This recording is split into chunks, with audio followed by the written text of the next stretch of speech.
Hello everyone. In this presentation, The Principles of Restoration in Adam's Family, we'll look at the situation now after the fall of Adam and Eve. Their situation between God and Satan, because Satan caused the fall. How come we hear verses where Satan is called the God of this world, or people are called children of Satan, like John 8:44? What's a human position after the fall, and how God has been working in history to restore us? What causes God to be able to work on the earth?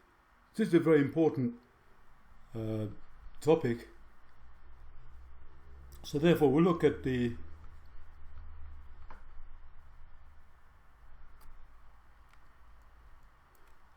quick overview. Basically, Adam and Eve were growing toward perfection, but they didn't go through the completion stage to reach perfection. If they had, they could not have fallen. But unfortunately, they fell at the top of the growth stage. But they fell way below even the point where they were created. So therefore, God had to work through a history of restoration to restore us back to the point where we fell. At this point, God will send a Messiah, and the Messiah, by union with the Messiah, people can grow to reach perfection and fulfill the ideal.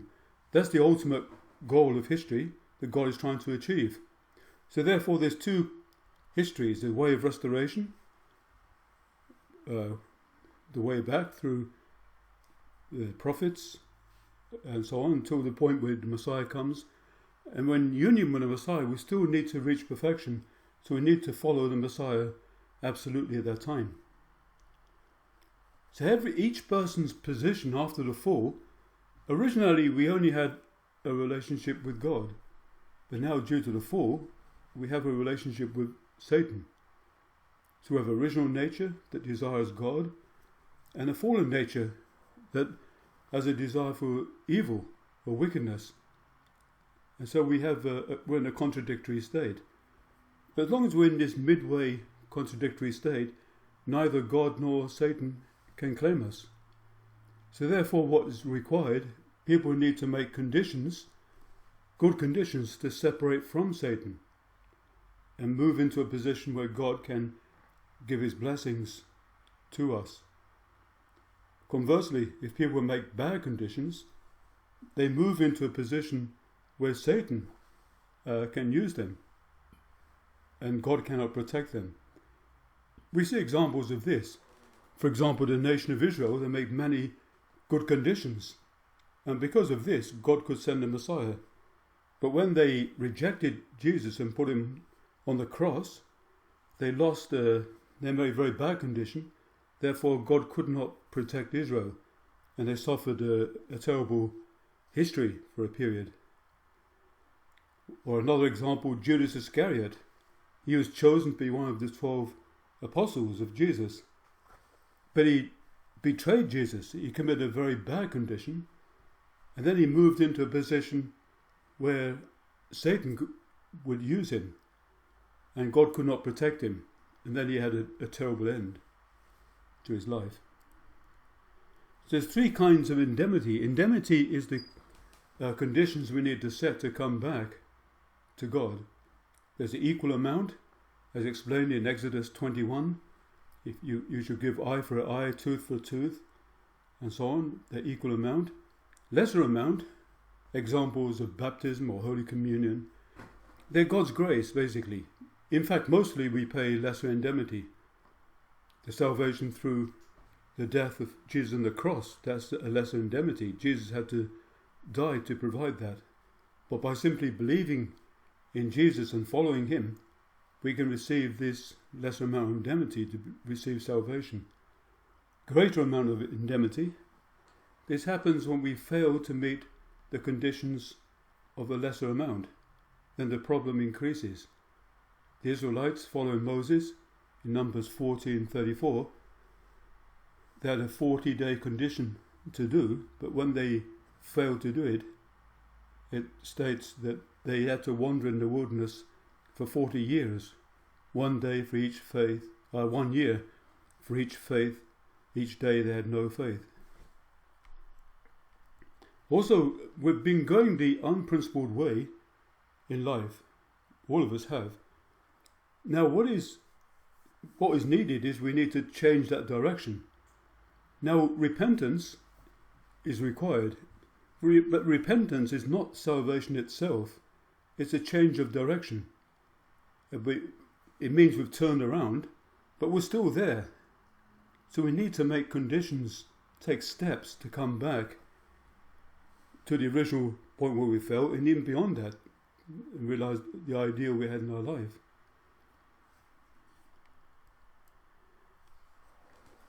Now we can see this house in order to understand the principles of restoration.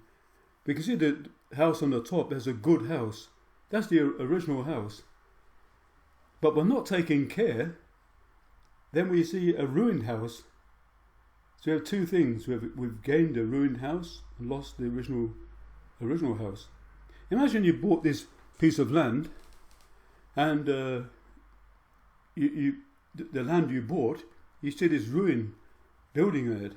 You wonder what to do with this. Well, there's nothing you can do with it. You might think it'd be nice to recover it, restore it, but then how do you start? It's a hopeless task. But if you had a picture of the original house, or you had the plans, the architectural drawings, then you could say, well, we have the model of the original house, therefore we can take steps to restore it. The conditions would be, depends on the building itself. You may need to restore the plumbing, piping, tiling, decorating, whatever is needed to restore the house. Well, we can call these conditions of indemnity. We could restore the original house. Now, in restoration, we lost our original nature. We lost the way we were supposed to be, a perfect person. So this is the reason why God sends the Messiah. The Messiah comes because he embodies God's word. He's the embodiment of God's words. So God promised to send the Messiah for that purpose. So when we see the Messiah, we can make up the difference between him and us. And the conditions we need to set is depends what it is. It's a God-centered life, but we need to follow the Messiah to find his way of life, how he relates with God, how he relates with other people, and gradually restore our original value, our original nature. So restoration takes place through a reverse course. We look now, actually, before the fall, Adam was to realize the foundation of faith. This means, as the central person, he should have kept God's word, not to eat of the fruit. He should have obeyed God's words for a period of time, until he reached perfection, perhaps 21 years. But based on that, then he would have realized the foundation of substance, which means simply he'd become the embodiment or incarnation of God's words. But now that never happened. So after the fall, this is the reason why God called these central persons, Abel, Noah, Abraham, etc. These central persons were there to restore, attempts to restore the failure of Adam. But this time it's no longer just a word, because we lost the word without care. And therefore Jeremiah 17:9 says, man became deceitful above all things. So therefore we had to go to God through the creation, so it became an offering. That's the reason why God required offerings prior to the Old Testament. And they had to make this offering through a set time. If they accomplished this, the next thing is needed is the foundation of substance. Now this is not automatically realized like it would have been, because we have fallen nature. So this becomes a condition to remove the fallen nature. But the reason this is required is actually to restore the fall. restore the fall actually. And if this is done, there's a foundation to receive the Messiah. The foundation of faith and the foundation of substance are steps reversing how the fall happened. The foundation of faith would have been Adam's relationship with God, the vertical relationship. If he achieved that, then automatically foundation of substance, his relationship with the archangel, would have flowed well. Adam would have been subject, the archangel would have been object to him. But now in restoration, these have to be reversed. So the central person in the Adam position, and there's always a person in the archangel position, or we say often the Cain position. The person in the Cain position, or archangel position, has to reverse the fallen nature. And if you remember in the Fall of Man lecture, the first one was not taking God's viewpoint. The archangel couldn't love Adam from God's viewpoint. So therefore, the person in the archangel position has to love the central person. He could not, he left his position. He left his position of being a guide to Adam,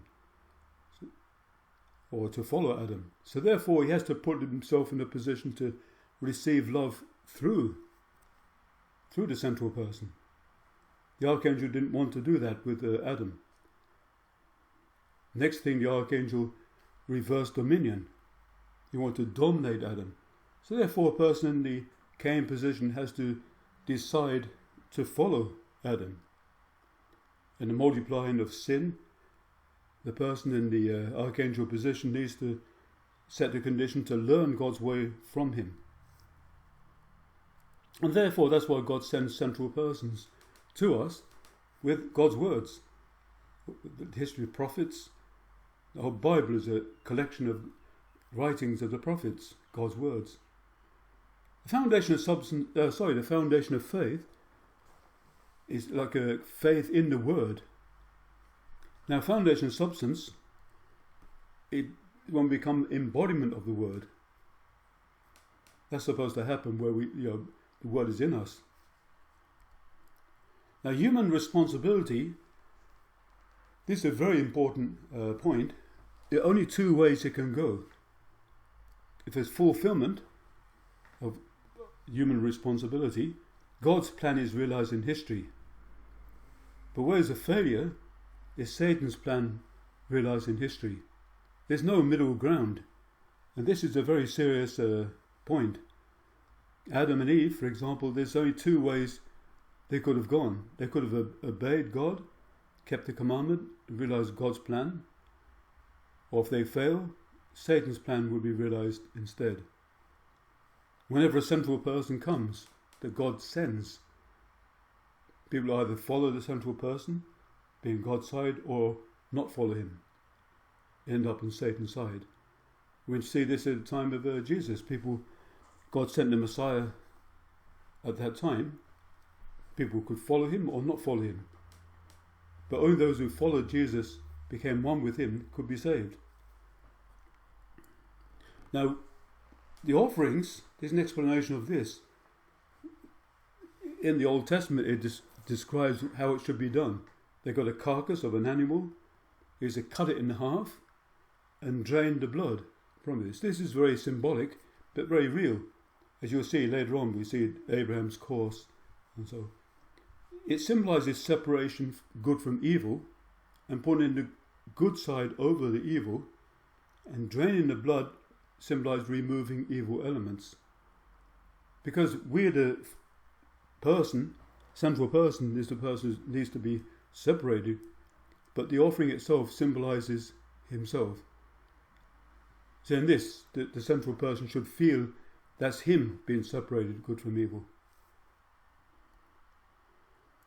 Now the foundation of faith in Adam's family, the central person was Abel. The reason for this, because he was the second son, and Satan had more attachment to the elder, the firstborn. So both, of course, are children of the fall, but God had to make a division in order to restore the other side, restore the Cain side. So Abel was the one who made the offering. He did it through a growth period, a set time. This was actually a success. God accepted his offering. But unfortunately, Cain, he was supposed to unite and follow Abel, set those conditions I mentioned. He could not do it. He failed. We see in the Bible, he took Abel out in the field and he killed him. And Satan invaded that family again. But we see what should have happened if Cain had united with Abel, followed him. Then that family would have separated from Satan, and the Messiah could have come in Adam's family in the next generation. But sadly, that was not to be. And Satan invaded that family, and we had to wait until the next central person, which is 1,600 years, until Noah could come.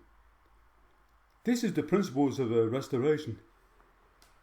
They're very important. They're a bit technical, but if you will see throughout the following central persons, next time we'll talk about Noah and then following Abraham, you see there's certain principles. It enables us to understand what God was trying to achieve, or why certain things happened, why some things couldn't be fulfilled. Anyway, thank you for listening to this presentation. As I said, the next presentation will be about Noah, his family, and about the flood, what it all mean. So thank you very much.